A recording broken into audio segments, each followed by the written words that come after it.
Assalamualaikum warahmatullahi wabarakatuh. Ketemu lagi dengan saya, Hasrianti, dengan mata pelajaran sosiologi. Semoga hari ini kita semua dalam keadaan sehat ya. Amin. Nah, pada pertemuan kali ini kita akan membahas materi mengenai konflik sosial dengan media sticky note. Selamat menyaksikan.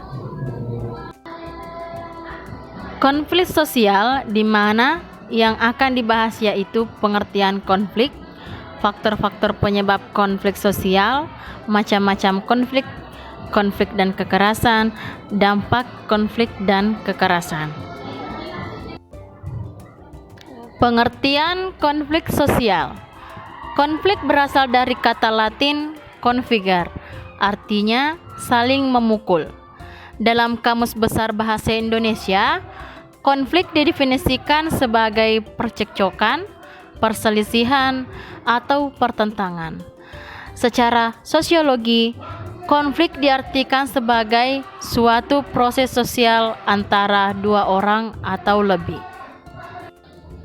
Adapun definisi konflik menurut para ahli, di mana Surjono Sukanto berpendapat bahwa konflik adalah suatu proses sosial individu atau kelompok yang berusaha memenuhi tujuannya dengan jalan menentang pihak lawan yang disertai dengan ancaman atau kekerasan.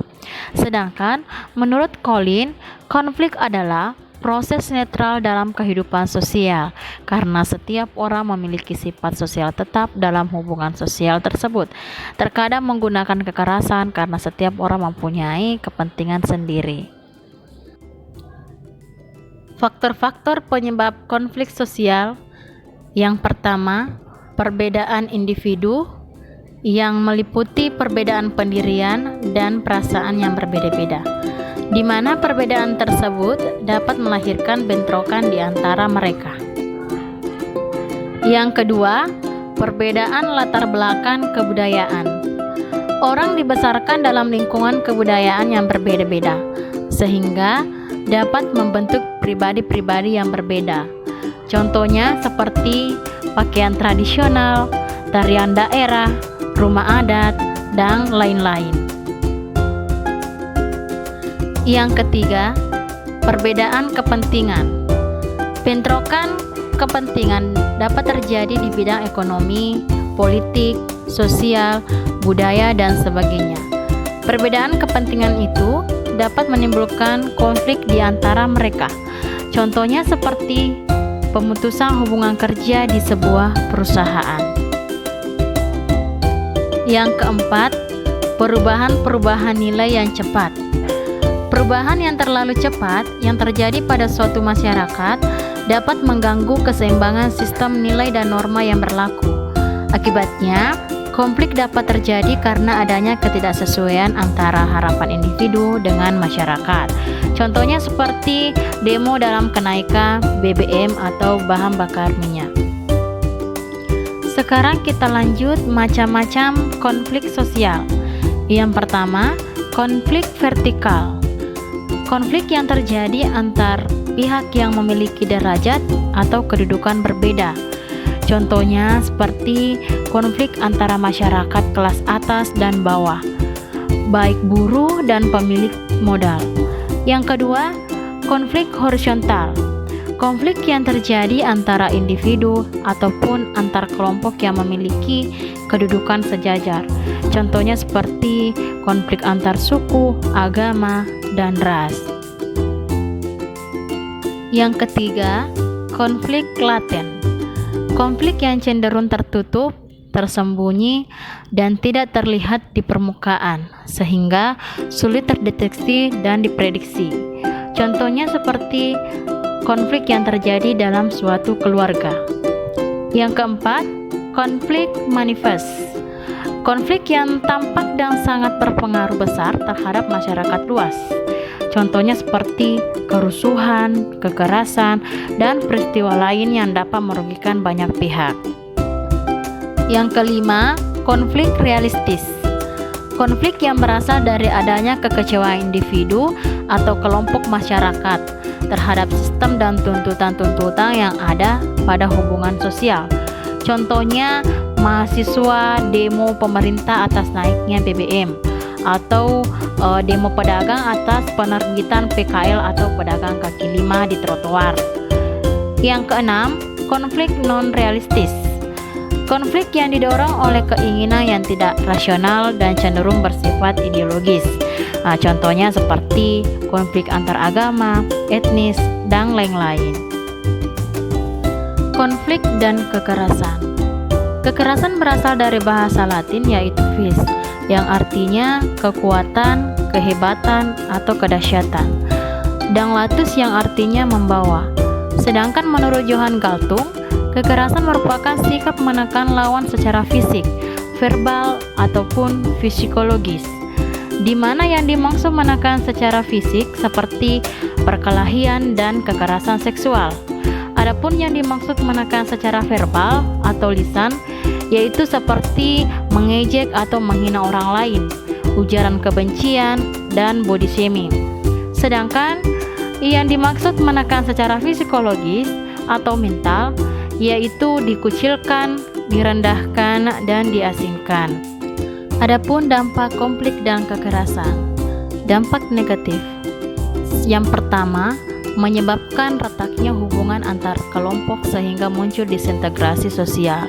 Di mana disintegrasi sosial di sini yang dimaksud yaitu sebuah perpecahan antara kelompok. Yang kedua, kerusakan harta benda dan hilangnya nyawa manusia. Yang ketiga, perubahan kepribadian individu, misalnya dari semula sopan menjadi kasar dan tidak ramah. Keempat, adanya dominasi sebuah kelompok. Kelima, munculnya aksi balas dendam dan perpecahan. Dan yang terakhir, 6, timbulnya aksi kekerasan. Dampak positif. Menurut Lewis A. Chaucer, konflik tidak selalu menimbulkan dampak negatif, namun dapat memberikan dampak positif. Dampak positif konflik sosial dalam masyarakat sebagai berikut. Yang pertama, meningkatkan persatuan antar anggota kelompok dalam menghadapi musuh bersama. Yang kedua, mendorong pembentukan nilai dan norma baru dalam memecahkan masalah. Yang ketiga, mendorong perubahan dan dinamika sosial ke arah baru yang lebih terbuka dan demokratis.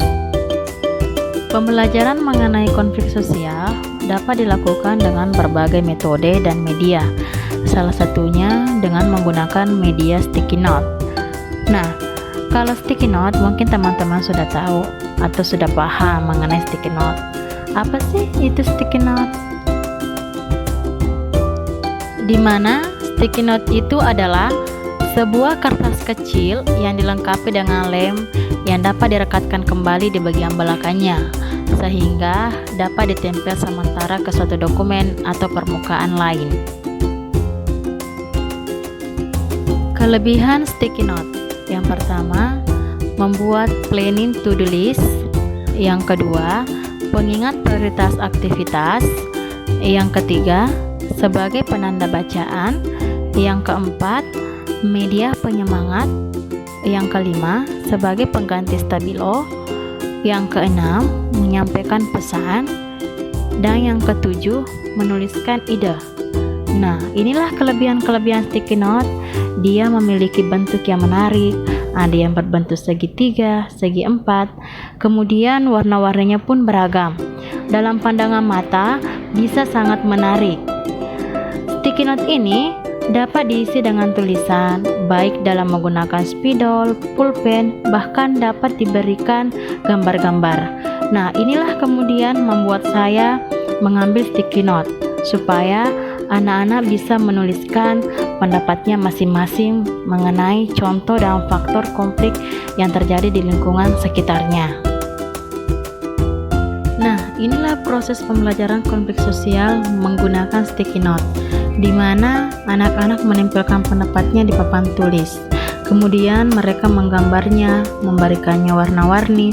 Alhamdulillah, mereka semua antusias dalam pelaksanaan tersebut. Demikianlah pembahasan mengenai konflik sosial. Semoga pembahasan ini dapat menambah wawasan serta menjunjung tinggi persatuan, sehingga konflik sosial dapat terhindarkan. Sampai di sini dulu pertemuan kita kali ini.